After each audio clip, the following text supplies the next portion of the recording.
لیکن یہاں توجہ طلب امر یہ ہے نبی پاک علیہ السلام کے بیٹے پھر جوان ہوئے کیوں نہیں؟ آپ بول سکتے ہیں سبحان اللہ، کوئی مسئلہ ہی نہیں، کسی کو کچھ ہو گیا میں ذمہ دار ہوں، لیکن مسئلہ سن کر نا تھوڑا سا رسپانس بھی دیا کریں کہ ہم سن رہے ہیں اور سمجھ رہے ہیں۔ محبوب پاک صلی اللہ علیہ وسلم کے بیٹے یہ بلوغت والی عمر کو پہنچے کیوں نہیں؟ بھی وجہ کیا ہے؟ اب میں ایک سادہ بات کہتا ہوں، میں نے کہا مسئلہ ختم نبوت کا۔ آپ کہیں گے اس میں مولانا کیا ختم نبوت کا مسئلہ ہے؟ تو میں نے کہا سنو، اس میں ختم نبوت کا مسئلہ یہ ہے نبی پاک صلی اللہ علیہ وسلم کے بیٹے اگر جوان ہوتے، بالغ عمر کو پہنچتے تو دو ہی صورتیں تھیں، یا تو وہ نبی بنتے یا نہ بنتے۔ اگر نبی بنتے تو ختم نبوت کا تاج آگے جانا تھا، اور رب نے فرمایا کہ حبیب تیرا بیٹا بھی ہو تو ختم نبوت کا تاج تو اس کے سر پر نہیں سائے چکتا۔ آپ نے توجہ نہیں فرمائی، تھوڑی باریک بات ہے، دیکھیں نا، اگر بیٹا بڑا ہو جاتا تو دو ہی، یا نبی بنتا یا نہ بنتا۔ اگر بنتا تو تاجدار ختم نبوت پھر حضور تو نہ رہتے، آخری نبی تو وہ بنتے۔ تو اللہ نے فرمایا، اب اس جملے کا بھی لطف لیجئے گا، فرمایا ہم نے جو ختم نبوت کا تاج بنایا ہے نا وہ حبیب پورا ہی آپ کو آتا ہے۔ اللہ اکبر، وہ پورا ہی آپ کو آتا ہے، بس کسی اور کے لیے ہم نے بنایا ہی نہیں ہے۔ اس جملے کا لطف جنہوں نے لیا اللہ کر کے مدینے جاؤ، جزاک اللہ۔ اب ذرا اگلی بات سنیے گا، آقا کریم علیہ السلام کے بیٹے کو جوان نہیں ہونے دیا، کیوں؟ فرمایا کہ اب یہاں اس مسئلے کا بھی لطف لینا، پھر میں آہستہ بولوں گا تاکہ آپ کو سمجھ آ جائے۔ نبی کا بیٹا جوان نہیں ہونے دیا، کیوں؟ نبوت نہیں مل سکتی۔ اور میں نے کہا ختم نبوت کا مسئلہ سمجھنے والوں، جب میرے نبی کے بعد میرے نبی کا بیٹا نبی نہیں بن سکتا تو قادیان کا کھانا کیسے بن گیا؟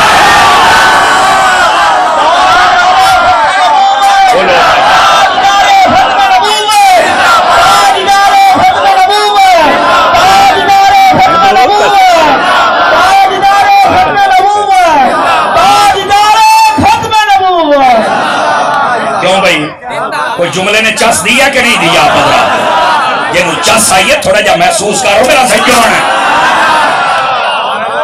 سمجھ آ رہی ہے؟ اب یہ کیا خوبصورت جملہ ہے، فرمایا کہ میرے حبیب کے بعد میرے حبیب کا سگا بیٹا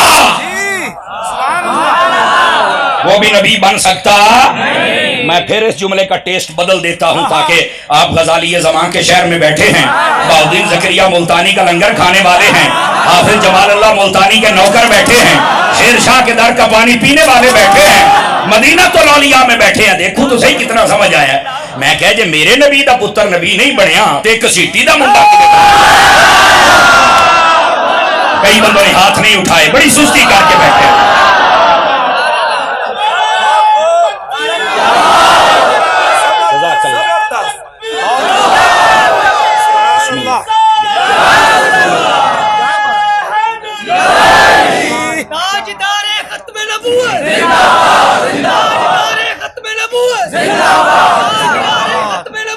تو اللہ کریم آپ کو خیر و برکت عطا فرمائے۔ اس کی آواز کھل سکتی ہے ساؤنڈ کی تھوڑی سی؟ بھائی جان آپ کا ڈبہ پاٹ گیا، میں پلیوں لے دیں گا، آواز کھولو۔ ایسا اعلان میں کبھی کبھار کرتا ہوں، کوئی مسئلہ ہی نہیں ہے، آواز کھولے ذرا اس کی۔ اب ادھر دیکھیں، آپ فرنٹ سیٹوں پر جتنے بیٹھے ہیں نا، آپ کا زیادہ حق بنتا ہے، اللہ کریم آپ کو خیر و برکت عطا فرمائے۔ اب میں نے بات کہی تھی کہ میرے نبی کے جو بیٹے ہیں وہ بالغ کیوں نہیں ہوئے؟ آواز مٹھی ہے صحیح، آواز مٹھی ہے، میرے کناں نو چسکا پہ گیا تواڈی سبحان اللہ سنندا، سمجھ آ رہی ہے؟ ایک کفلے مدینہ توڑنا پاؤ سی، سمجھ آ رہی ہے؟ بازار میں لگایا کریں جہاں فضولیات بکی جاتی ہیں، اور یہاں تو حضور کا ذکر ہو رہا۔ بہت پیارے بھائی، زبردست، اب ٹھیک کیا رخ اس کا۔ اب دھیان میری طرف کیجئے گا، بیٹے بالغ کیوں نہیں ہوئے؟ ایک وجہ یہ تھی، فرمایا کہ نبوت ان کو مل سکتی ہی نہیں، اور دوسری وجہ اگر مل جاتی، یہ بڑے نہیں ہوئے، یا تو نبوت ملتی یا نہ ملتی، ملتی تو ختم نبوت کا تاج آگے جانا تھا، فرمایا حبیب یہ بھی نہیں ہو سکتا، اور اگر نہ ملتی تو یہ میرے نبی کی شان میں ایک کمی تھی، ایک نقص تھا، ایک بظاہر عیب تھا، فرمایا حبیب ہم نے تو تیری ذات میں عیب رکھا ہی نہیں۔ اس جملے کا مطابق لیجیے ذرا، नबूवत मिलती तो ताज आगे जाना था, फरमा नो नो कभी नहीं हो सकता, अगर न मिलती तवज्जो है कि कोई नहीं है, जो है भी सबक रात की, अगर न मिलती तो ये ऐब है। फरमा हबीब ये भी नहीं लगने देंगे कि पहले नबियों के बेटे बड़े हूं तो वो नबी बने, ते होवे हबीब साडा पुत्रों में बहुत न मिलेगा, यह कि नहीं हो सकता। अब समझ आइए आप हज़रात को, इस बात से फरमाया हम आपकी शान में कमी भी नहीं होने देंगे। अल्लाहु अकबर। चलिए हम सूरत मसला थोड़ी सी बदल लेते हैं, सूरत मसला बदल लेते। जब मुफ्ती कोर्स किया जाए उस्ताद साहब कहते हैं ना सूरत मसला हम बदल लेते हैं, तो चलिए हम भी सूरत मसला बदल लेते हैं। आप कहेंगे क्या सूरत मसला बदलोगे? तो मैंने कहा सूरत मसला यहां पर यह बनती है, आका करीम अलैहिस्सलाम के बच्चों को जब जवान होने ही नहीं देना था, जरा समझिएगा बात को, बालिग होने ही नहीं देना था, तो अल्लाह ताला महबूब को बेटे ही अता ना करता। उसकी वजह क्या? उसकी वजह यह है कि जब बेटा छोटी उम्र में फौत हो जाए तो माँ बाप को तकलीफ तो होती है ना। और आका करीम अलैहिस्सलाम आपके जब बेटे ने पर्दा फरमाया तो मेरे आका सल्लल्लाहु अलैहि वसल्लम आपने उस वक्त जो महसूस किया वो अहादीस करीमा में मौजूद है। आका करीम सल्लल्लाहु अलैहि वसल्लम आपकी चश्माने करम से आंसू बह रहे थे, मेरे आका ने महसूस फरमाया इस बात को। अब बात समझ आ रही है आप हज़रात को? तो भाई अल्लाह ताला अपने हबीब को बेटे देता ही ना, ये तो एक किस्म की तकलीफ है ना, बेटे दिए और ले लिए, बड़े नहीं होने दिए। अब सवाल समझ चुके हैं, तो अब इसका जवाब क्या है? कहती है तारी साहब तू सही देना है। मैं कह मैं देना तो फिर सुभान अल्लाह तुसी जागोगे।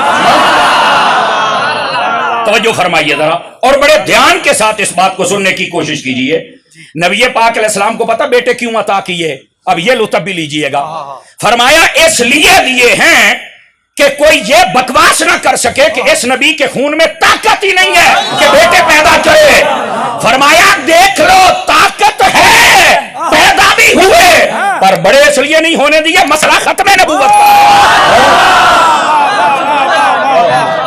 अब समझ आइए आप हज़रात को कि कोई नहीं आई है। वो बैठे हो, अब समझ आ गई आप हज़रात को? चलिए सूरत मसला हम फिर बदल लेते हैं। तवज्जो फरमाइए, आपका साउंड बिल्कुल साथ नहीं दे रहा, ये आपके मुकद्दर हैं, लेकिन देखेंगे कितनी देर तक आप चलते हैं और हम चलते हैं, इसका हमारे गले के साथ बड़ा कनेक्शन होता है ना। चलिए देख लेते हैं कितनी देर तक काम चलता है। तवज्जो मेरी तरफ रखिए। नबी पाक सल्लल्लाहु अलैहि वसल्लम आपके जब बेटे ने पर्दा फरमाया, हज़रत सैयदना इब्राहीम रज़ियल्लाहु अन्हु, आप पढ़ के देख लें, सैयदना कासिम, सैयदना अब्दुल्ला रज़ियल्लाहु अन्हु, आप पढ़ के देख लें, आका करीम अलैहिस्सलाम आपकी चश्माने करम से आंसू चल पड़े। तो अब ये बात तो बड़े ध्यान वाली है, तवज्जो मेरी तरफ रखिएगा। अल्लाह रब्बुल इज्जत ने तो फरमाया है वला सौफ युअतीका रब्बुका फतरदा, हबीब आपको इतना अता करेंगे आप राजी हो जाएंगे। तो आज हबीब को राजी करना चाहिए था ना। क्या बात है। वो कभी औखियां तकरीरां भी सुन लेंगे होंगे ओके कोई नहीं, एडी वैसे औखी गल है कोई नहीं, जेडी महसूस कीती बैठे हो, इस बात को समझो ना। अल्लाह फरमाते हैं हमने हबीब को राजी करना है, तो राजी करने की एक सूरत ये, महबूब रोए क्यों है कि बेटा फौत हो गया, राजी होने की क्या जरूरत है कि बेटा फौत ना हो, यही थी ना, तो अल्लाह ने राजी क्यों नहीं किया?